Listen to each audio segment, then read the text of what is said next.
Harvey Capital Talks brought to you by Dicor, at the core of everything you do. Hey,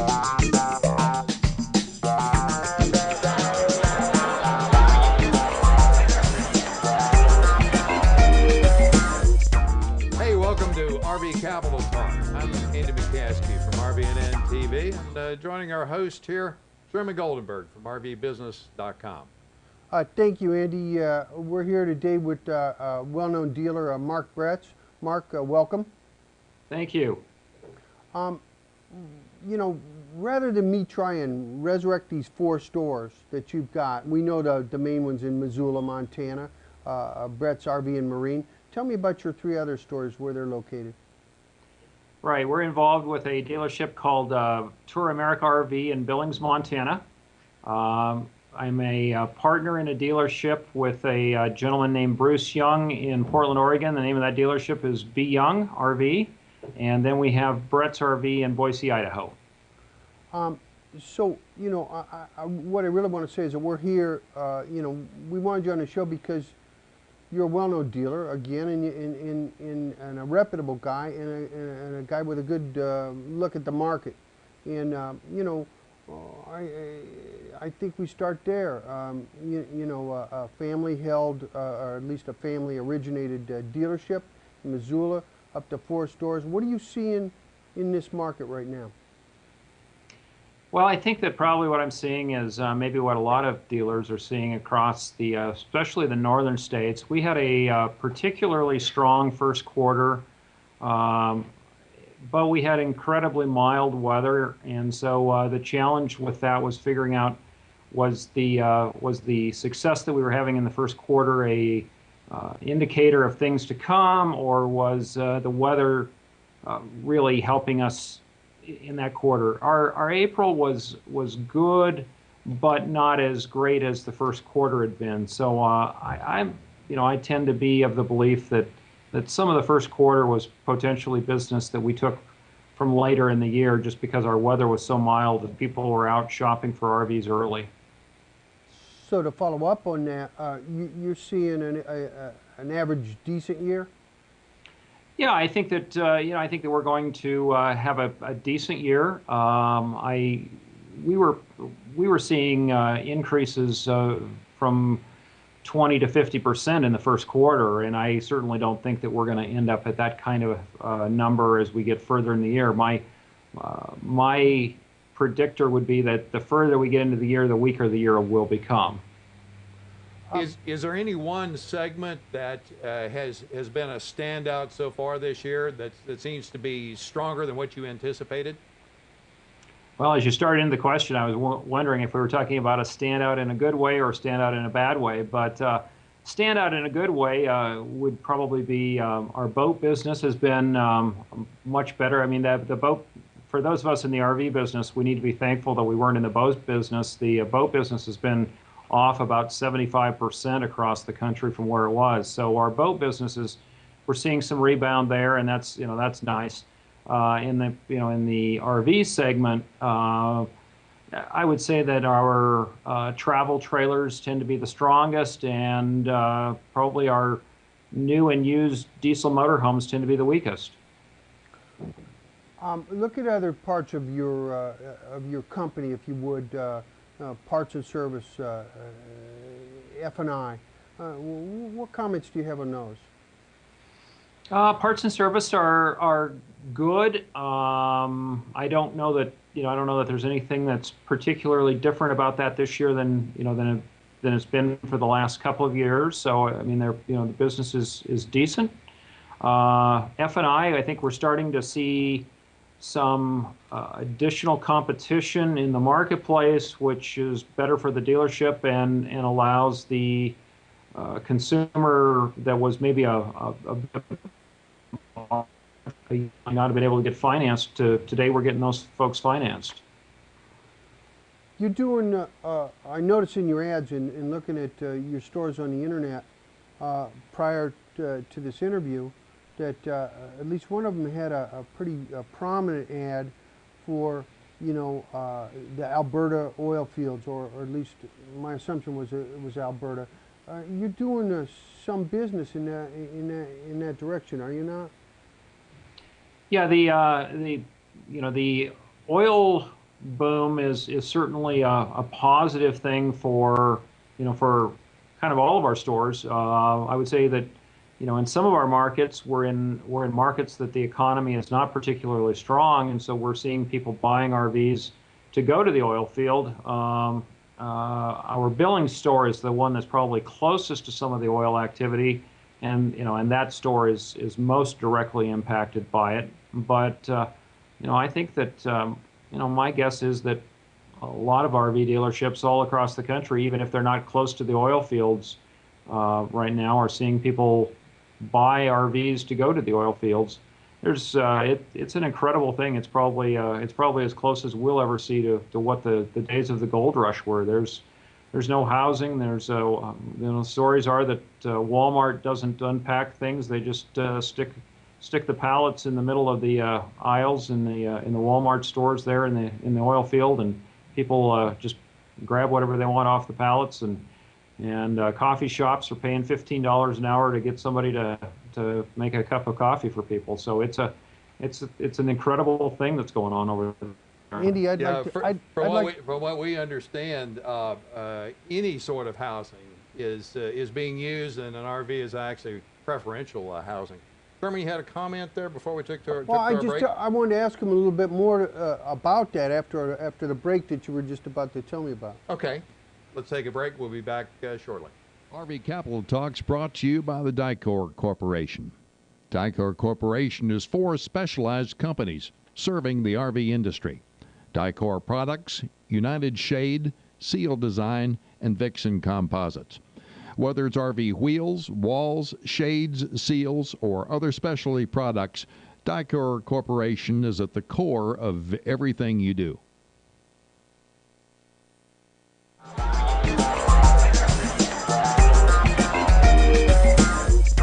Certainly all kinds of stories that come out of the oil field. We had a couple more questions. Well, one in particular, if we follow, as we do on RVbusiness.com, all the news that's generated by the different areas, we see all kinds of crazy units that go up there. And some are like, one-off, 4-unit manufactured housing. We see all kinds of stuff. And but what are you all, selling into the oil field area? That's an interesting question, because one of the things that we're seeing is that the purchasers fall into 2 segments. One is kind of the oil field worker. He may be a displaced worker from someplace else, kind of has run out of money and finally is going to go to the oil field. He tends to buy kind of the cheapest thing he can find, and sometimes it's not very nice. But he's willing to go and try to trying to restart his life, and then we tend to see some of the people that maybe they own a little bar in one of these little remote towns, and for the last 20 years they've been there and made 20 to 40,000 a year, and suddenly they've got a bar and they're making $500,000 a year, and they come and buy a fairly expensive, real nice unit, or maybe a new expensive fifth wheel or a new expensive motorhome, so that they can get out of the brutal winter and head south. So we don't see a lot of what I would call the middle of the road products that we sell day in, day out to our normal customers. The Canada, another thing I saw on your websites, Mark. In particular, I see you doing business up there. Yeah, I can pretty well tell what the Canadian dollar is doing just by the amount of customer inquiries we get from Canada. Those folks are very in tune with what their dollar is, and when their dollar gets strong, they realize that they can buy things in the States for less money. And so, depending on where their dollar is, we definitely do some business into Canada. Mark, as you have been coming out of the recession, have you changed your operation in any way to cater or be more responsive to an internet-aware customer? Is that changed your business model?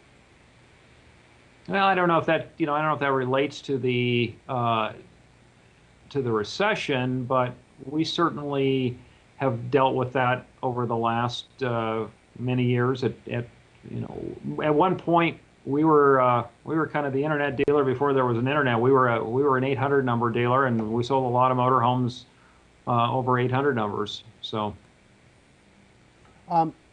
Certainly, is the internet, now that we brought it up, a significant part of your business? I think it depends on how you define the internet. I would argue that there are very few people that buy something today from our dealerships that haven't been on one of our websites and looked at the unit, either before they get to the dealership or during the process. Having said that, that's that in my mind is one type of an internet sale. A different type of internet sale is one where they never actually visit the dealership and only visit through the internet. We're not doing a lot of that kind of business, so and I'm not sure that kind of business is, in the long run, is really a good thing for the industry. But we're not doing a lot of the business where the customer actually never visits the physical dealership. They're doing their homework on the internet, that's what you're saying. Absolutely. Yeah, and that was really what I had in mind in asking the question. That it's a delicate topic at well, times. it is, but I think a lot of people that this research, and when they come onto the lot, they're better prepared maybe than they would have been 2 or 3 years ago. Sure. I'd like to shift, one last direction here. Redex, only a couple weeks ago, held the annual meeting in Las Vegas. And, that's correct. You're a board member? I am. How did that all go, for you guys? We had a great meeting. About a year ago, we brought on Corey Ruzicka as our executive director, and Corey has done an outstanding job of getting people excited about the programs, bringing new programs to the market for the Redex/Priority RV dealers, and bringing new dealers to the organization. So it was the biggest meeting that we'd ever held, and certainly we had the most programs available for the dealers, and the whole concept behind Redex and Priority RV is it's to give the dealers a competitive advantage. And any program that we look at, that's kind of our test is if we offer this program to the dealers, will the program give that dealership a competitive advantage? And by having a competitive advantage, it's a good thing for the dealership and a good thing for the dealership's customers. I see that I forgot that really Redex is a name of the past at this point, because you guys are trying to relabel this network Priority RV Network, right? That's correct. Redex was actually the name that was started under when we changed it to a cooperative, so that each dealer owned an equal share of it. We changed the legal name, but the legal name was something that was dreamt up by the attorney that did it for us, and kind of one of those things that nobody can exactly remember it. So we're trying to actually use Priority RV Network, which is one that people actually can remember. But guys like me, you have a hard time changing that. We still remember Redex well. Listen, we really appreciate the heck out of your joining us today, and we wanted to give you our silver salute. Salute. Yeah. Right. We appreciate it very much, Mark. All right. Thank you, guys. Okay. Thanks for joining us, Mark, and thank you for joining us here on RV Castle Talk.